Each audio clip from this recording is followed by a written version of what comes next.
How are you, Yehuda? I'm doing well, Yovel. How are you? Life is good. Life is good. So I know you. We get in touch. I think first in our life in Bet Chabad. It was really nice, and we become really good friends. I know you a little bit, but maybe tell the people that watching us who are you. All right. Well, I've known Yovel for a few months now. We met because I'm a student at CU. I'm studying psychology. I'm in my senior year, and we met through the pro-Israel movement at CU. I'm head of students supporting Israel, which we founded here this past year in light of everything going on in our country and in the world, the need to support Israel and the Jewish people. So that's how Yovel and I got in touch. Because this man's a hero of the Israeli people and the Jewish people. So beside that Yehuda is humble, you leading in the most amazing way the SSI. You're doing a great job. People look about you as a Jewish leader, and that's amazing to see that from my side and from your friend to see that.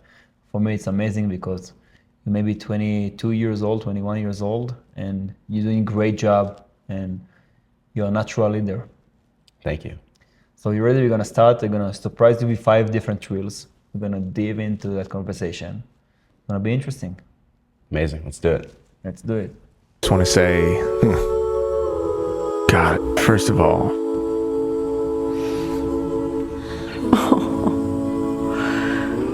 thank you. You could have given up on me a lot of times.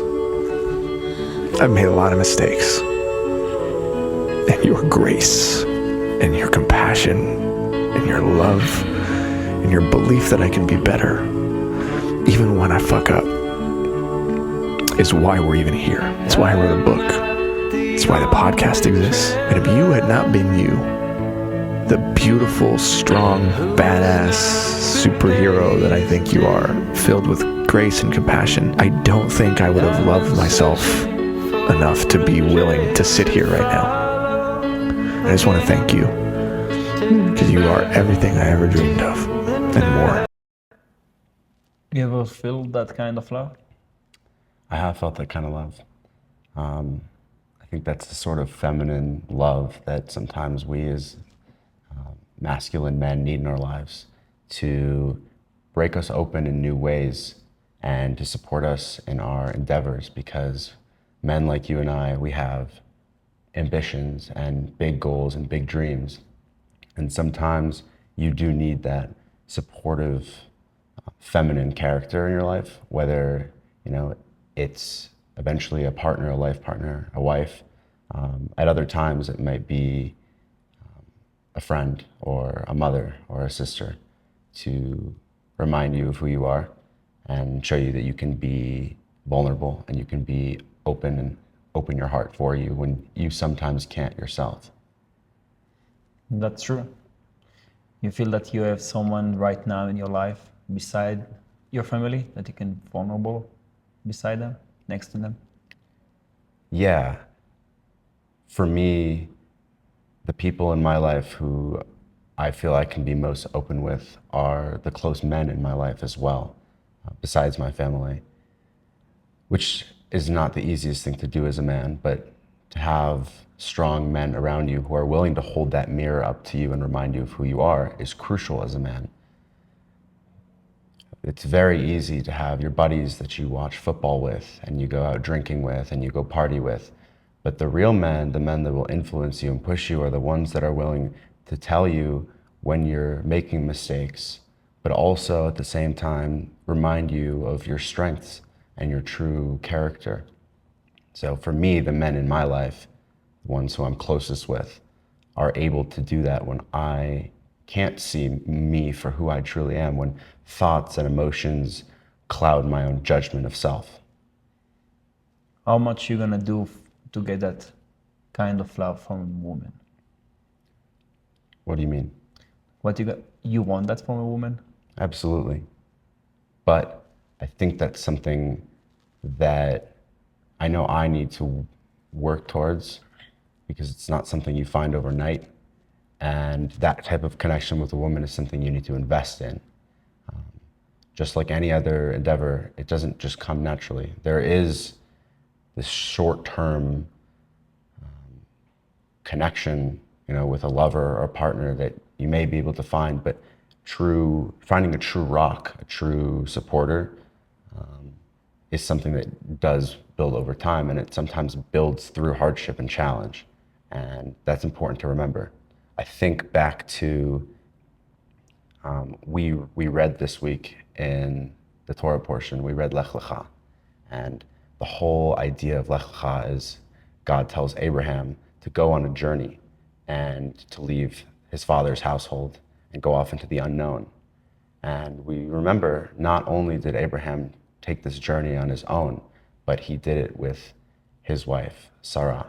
And when God changed Abraham's name and put the letter of God and put the hay in his name, he did the same to Sarah, and they were on the same journey. All of the patriarchs of the Torah didn't go about it alone. They had their partner with them. It's important to remember. And I can say that what that guy say, in my opinion, it's the real meaning of relationship, because relationship will make you the better version of yourself. And she make him the better version of himself. Like he said, without you, the book that I wrote was not happen. The podcast, everything that I do was not happened because you are my superhero in the relationship. And I really love that. For why you will be in a relationship if not to be a better as an individual and together. I absolutely agree. That's strong. Ready for the next one? Let's do it.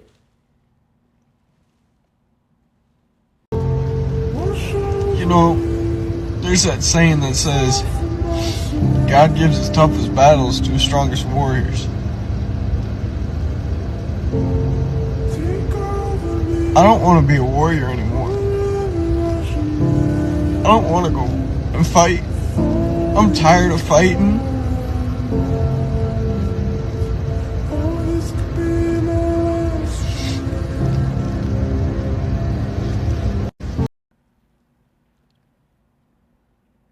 So my immediate reaction to this brings me back to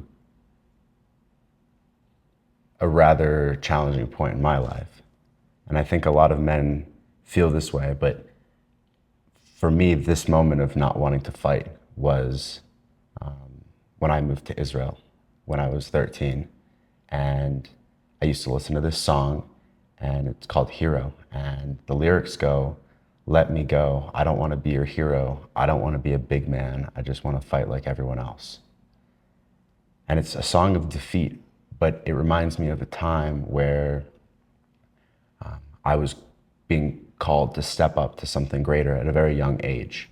And it scared me, it terrified me, and in some ways it tore me apart at a really young age, in a really vulnerable time and place like Israel. But God gives his toughest battles to those who he knows can rise to the occasion.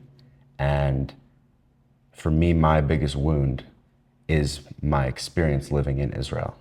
But I look to everything that's going on today in the world, everything that's going on campus, and the movement that I've been grateful, fortunate enough to help partake in, and it's surrounded around the very thing that once tore me apart most, and that's Israel. And so I look at this and I think that, man, I feel for this guy. I feel for it because I've been him and you've been him. And we've all had that moment where we're standing in the rain and we don't want to go on and we don't want to carry on. But there is that point where we recognize that this isn't just suffering, right? He acknowledges that God gave him this battle. And so it's something from above. It's higher than meaningless struggle, meaningless pain. It's worth something. I wish I could give this guy a hug because I know that I've been in his shoes and I've needed a hug. So it's my immediate thought when I see it. Yeah, in the same moment, you believe in God, and God always will give to the people that are gonna change the world. Like always say the Jewish, they are the light in the world. And I feel like God always test me, always like try to put me on the crash and try to see if I'm gonna stand up again and do something better. I think it's beautiful. because I'm ready to fight 24/7 for the people that I love. But the only question if you're ready to fight for yourself. And this is where the why comes inside your life. When you was 13 years old to Israel, you was young, and I guess you were thinking about yourself more than thinking about something else. But now, your fight is not for Yehuda. It's for something bigger than you. This is maybe the reason that you fight every single day for that movement. Yeah, it is, because on the days that I too feel pain of my people and I remember all the terrible things that are going on in Israel to our people, it's not about my own emotions, my own sadness, where there is a place for that and there is a place to feel it, absolutely. And I've had my days where I've been in this man's position and I haven't wanted to keep going. But you remember that you're doing it for your family. You're doing it for your neighbors. You're doing it for your friends. You're doing it for your brothers and your sisters. And when you can tap into that energy, you're limitless. You're not bounded by your own emotions and your own fears, because at the end of the day, you're letting yourself be absorbed into a mission that is far beyond you and will far exceed you, even when you're not on this earth anymore. And tapping into that energy allows you to be infinite in many ways, because you're leaving a legacy that outlives you and outlives this conflict, which is so small on the larger scale of humanity and our people. We have lived through the worst and the most unimaginable terror that's happened on this earth, yet we're still here. I think back to another story from the Tanakh, from the Bible, where Jacob is out in the wilderness at night and he encounters an angel and he begins to wrestle with this angel, and it's a fight that lasts through the night till the break of dawn. And just as he's about to be defeated, the angel breaks his hip and he's torn and he can't go on any longer, but he prevails. But he won't let the angel go. That very being which has approached him and fought with him, he won't let it go until he receives a blessing. And he demands a blessing. And in turn, he is blessed with receiving the name Yisrael, the name of our people. And so we can learn a few things from this. On a level of humanity, what does it mean to struggle? It means you grab on to that which is struggling with you, and you don't let go until you have received a blessing for your fight. You don't let the very thing which seeks to destroy you leave until it has blessed you and blessed your struggle. And so we can live not only with the willingness to struggle, but also to say, I'm going to hold on until I've received a blessing from my efforts. And then we can look on the level of the Jewish people. What does Yisrael mean? Why does he get the name Yisrael? Well, Yisrael means he who struggles with God. It's a very unique but accurate way to portray our people, the people who struggle with God. Yeah. We see that playing out today. We saw it playing out in the mid-20th century in Europe, the Holocaust. We've seen it time and time again through exile and suffering and pain. We're the people who struggle with God, yet when we emerge victorious and blessed more than we were before had we not gone through these struggles. And today, having been in Israel this past summer, I saw a very unified people.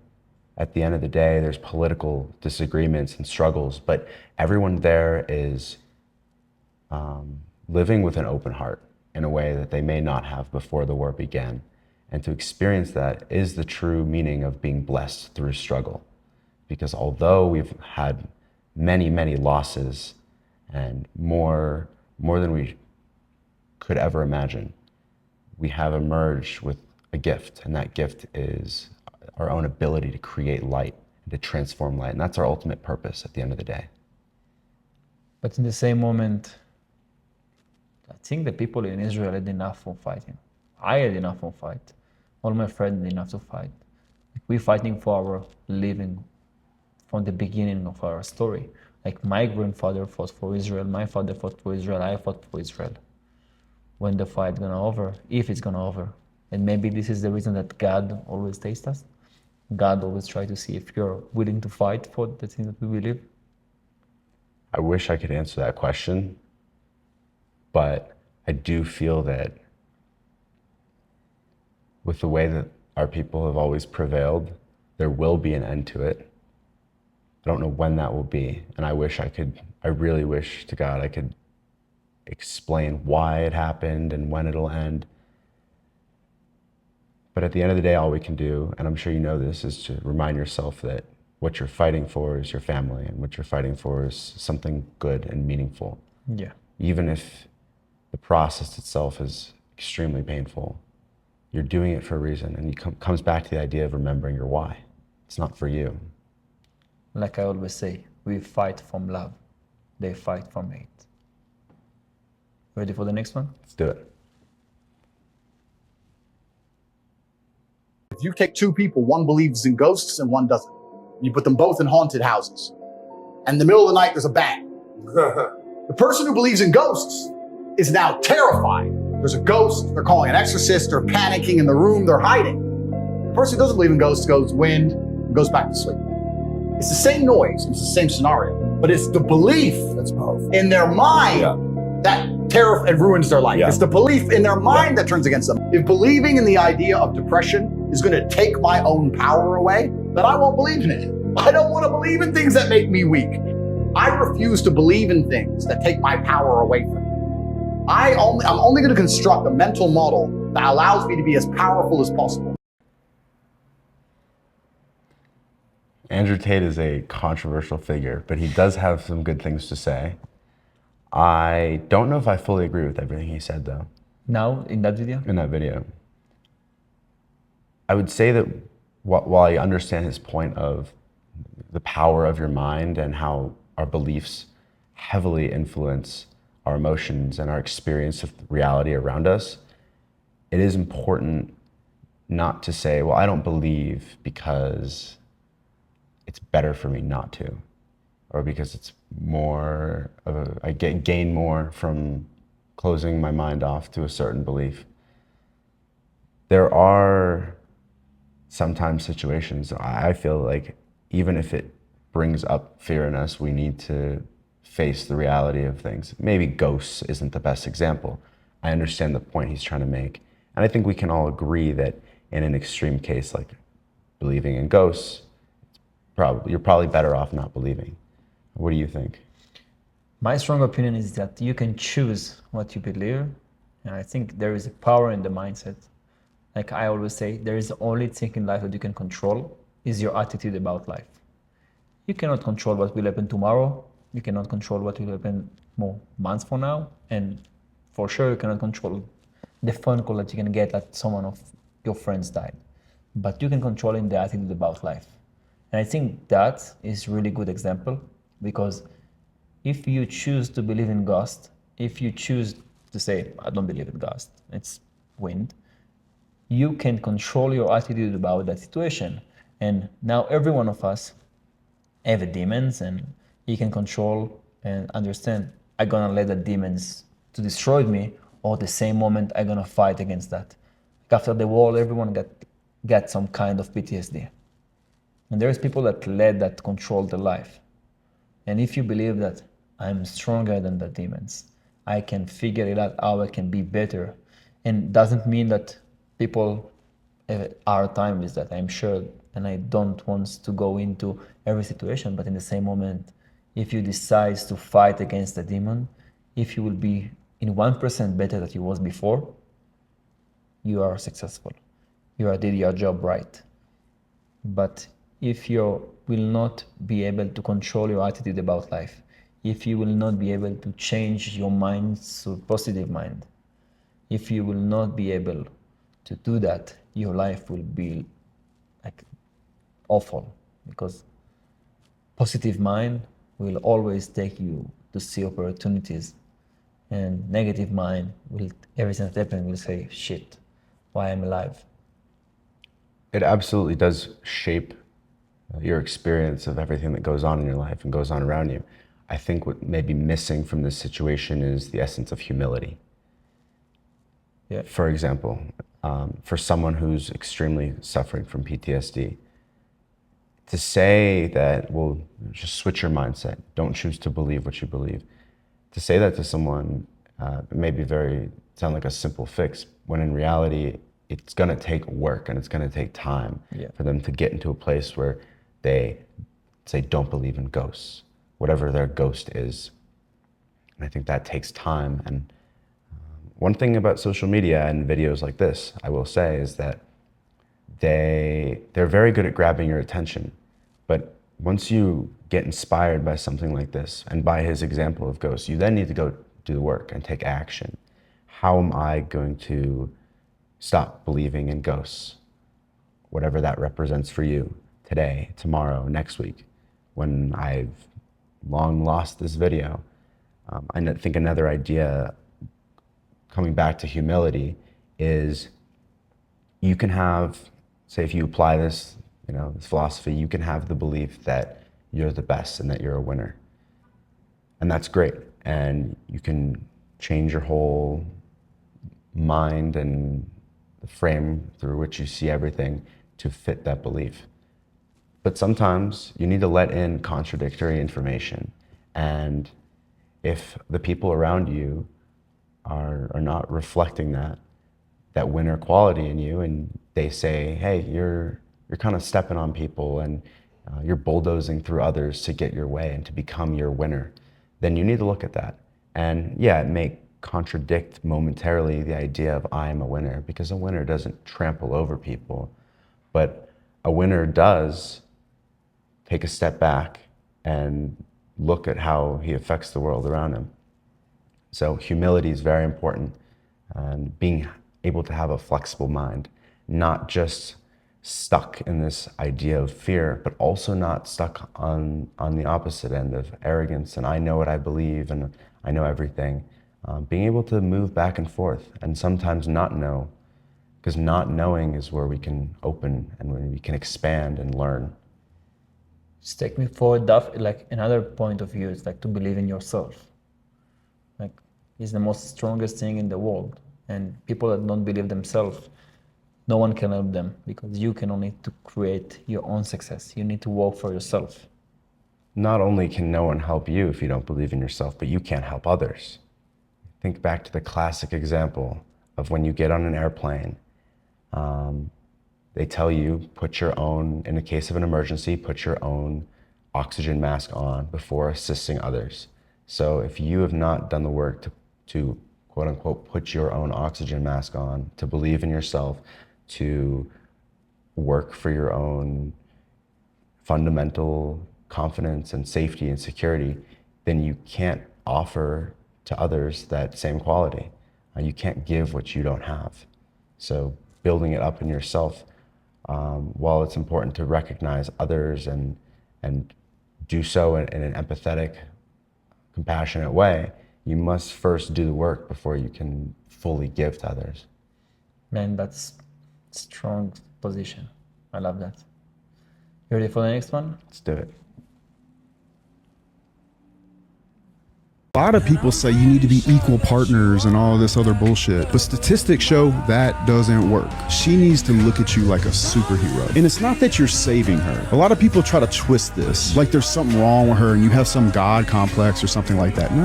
No man wants a woman that he can't save from a castle on track. It's true. The most genuine, beautiful part about loving somebody is feeling like you made their life better because of the work that you put in. You swept them away. In a girl's honest heart, in her primal heart, every girl wants the superhero to come save her and whisk her away. Well, it's every fantasy fairy tale they ever told. Every That's what romance happened. novel. Yes. So these women read this for a reason.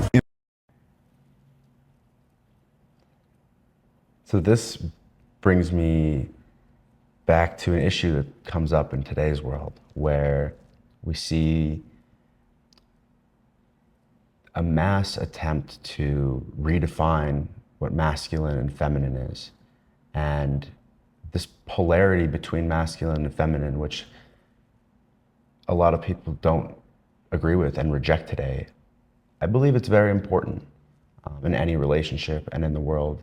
And it's not to say that there aren't men that aren't in touch with their feminine side and women that aren't in touch with their masculine side. Because at the end of the day, we have all these energies within us. It's just about what we tap into and express. But at the end of the day, the masculine essence is one that is giving, and the feminine essence is one that is receiving.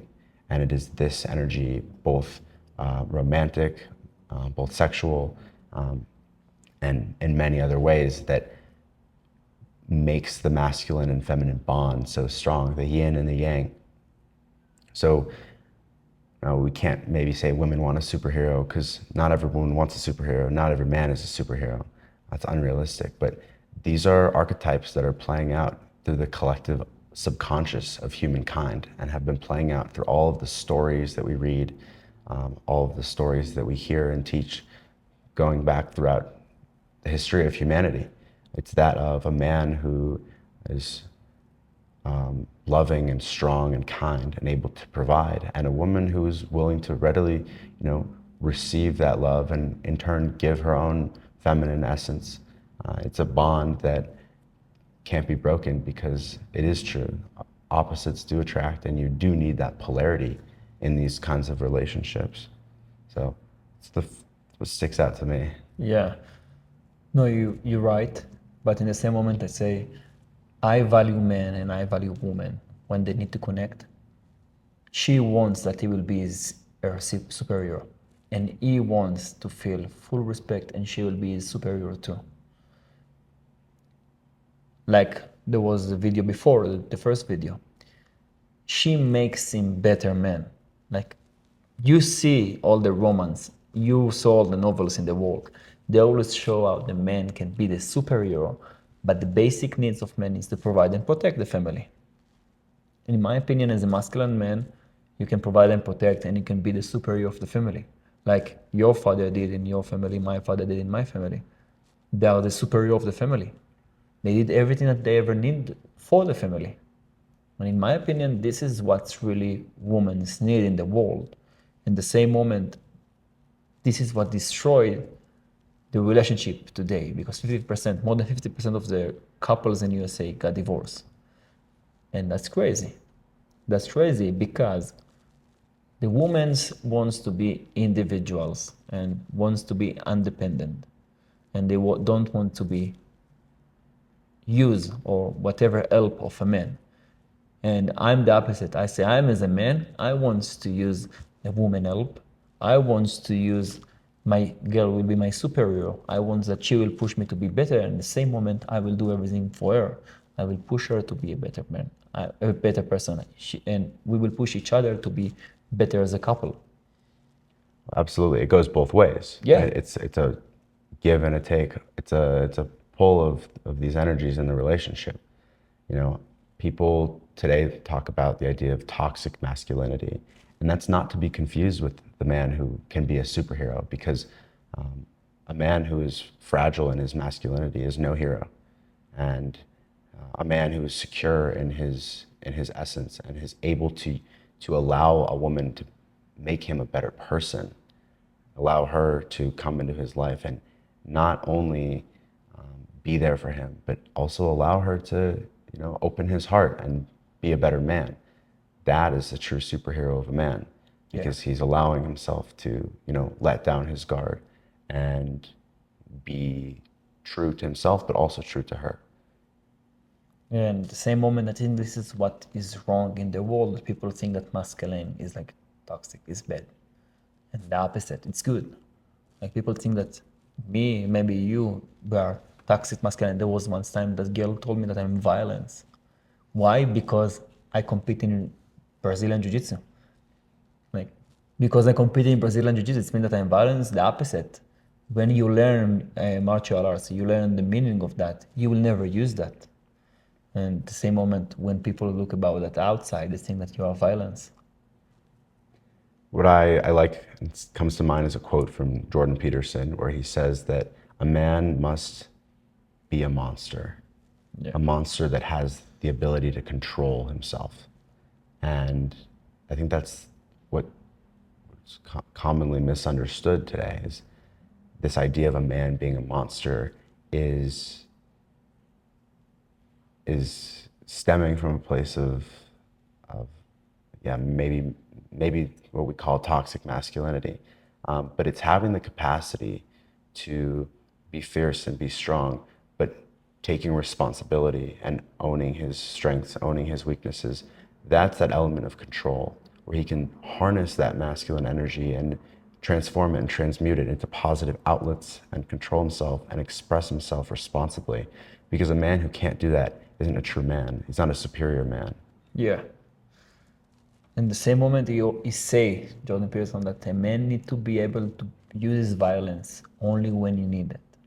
And I really agree, because if someone will come now and try to slaughter my family, I will be the most dangerous man that he ever saw in his life. But every day, I will never use violence. I will never use strength and power against something else.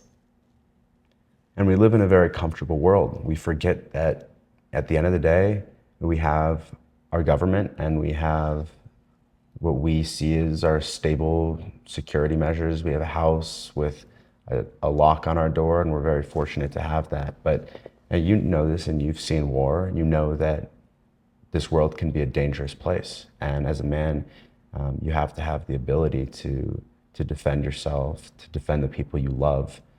That is a true expression of loving a masculine. It's a masculine that is willing to risk his life and use full violence and full strength for the purpose of love. Yeah. Ready for the next video? So the next video, I will make you something before. I decided to choose really emotional video because I knew that conversation will take us for what we're talking about right now. So be ready, and Okay. I'm waiting to see your opinion. I'm ready. This question really fucking hit me today.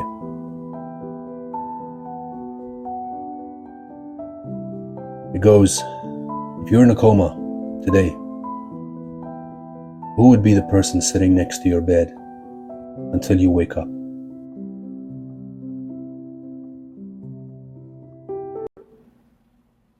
Every time that video make me tears. Right? Who is gonna be the person? My mom, Yeah. she'd be that person. That really cuts through all the bullshit, doesn't it? Yeah. Yeah, I think about my mom too. There is a lot of people that I know that will be there, but you know, your mom will hold your hand until you will wake up. And that took me that before I went to war, I wrote like a letter to all the people that I love. And you try like to write something like the goodbye words. How you can, like, you are 24 years old, 25 years old. How you write like a goodbye letters to all the people that you love. And the hardest part for me is to write to my parents, especially to my mom. And how you do that? Like, how you say to your mom, "Mom, I love you. I'm sorry," because mom always will put her before everything. Like, she will put you before she will put her. Like, she always thinking about the children. And the same the father, but mom showed that, because mom teach love, father teach how to be survived and how to be a man. That's really strong. When the first time I saw that, I was like thinking about my mom that I didn't saw like for 5 months, and I miss her so much. And like, I know how it's powerful is that. It's very powerful. I think to the mom of Hirsch Goldberg, Rachel Goldberg, and how she didn't rest for a single day up until the day that they buried their son. And I saw her fighting as if it was her own life she was fighting for. And it reminded me of my mom in different ways, obviously, but I think we all have that experience where at some point in our lives, our mom went above and beyond to fight for us and to save us in many ways. I think back to a time where my mom made many sacrifices for me.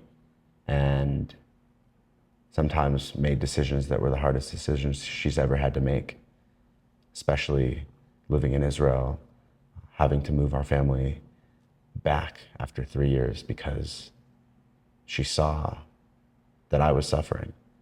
And she's had a lifelong dream of living in Israel, but she put her family first when she needed to. And so it's moms like her and moms like Rachel and moms like yours who know that their son, you, has to go off and fight for his country. And even though it probably hurts them more than you, she gave you her blessing because she knows that it's something that you need to go do. Yeah. Yeah, our moms are amazing. Yeah. Yeah, I think the only unconditional love that you ever got is from your mom. And people who got it, it's the best thing in their life. So in the end, you have like a message, advice, something that you want to say to people that you really think that will help someone?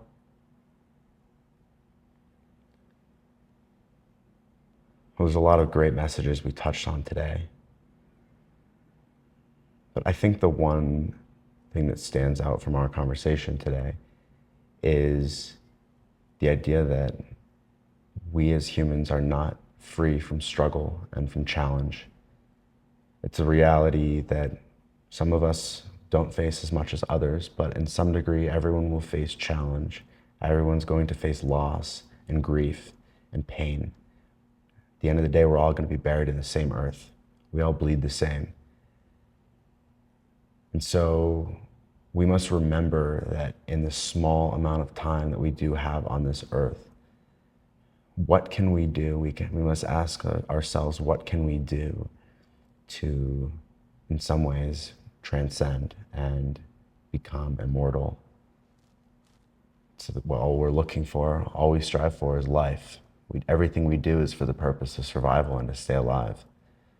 The biggest things that have the most potential to outlive us are those things that we give.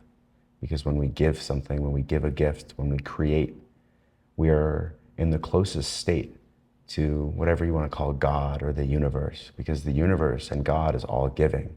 It's all creating. And so when we create, we put a piece of ourselves into something around us.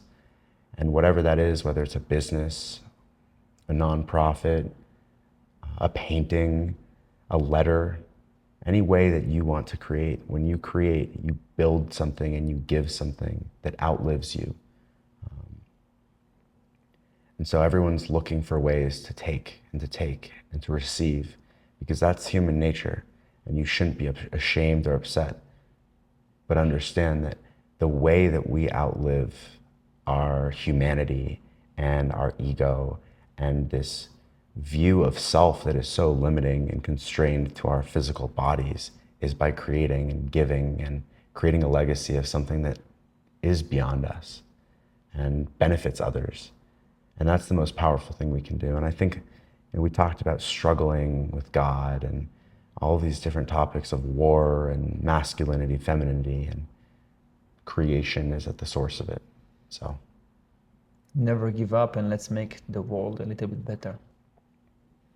I love that, brother. I learned a lot from that conversation. I feel my body, I feel everything. I'm sure that the people that watch us feel something too. I want to appreciate that. I appreciate that moment and to say thank you. thank you. Friend, thank you. Habibi, brother. Actually. أخ شليته.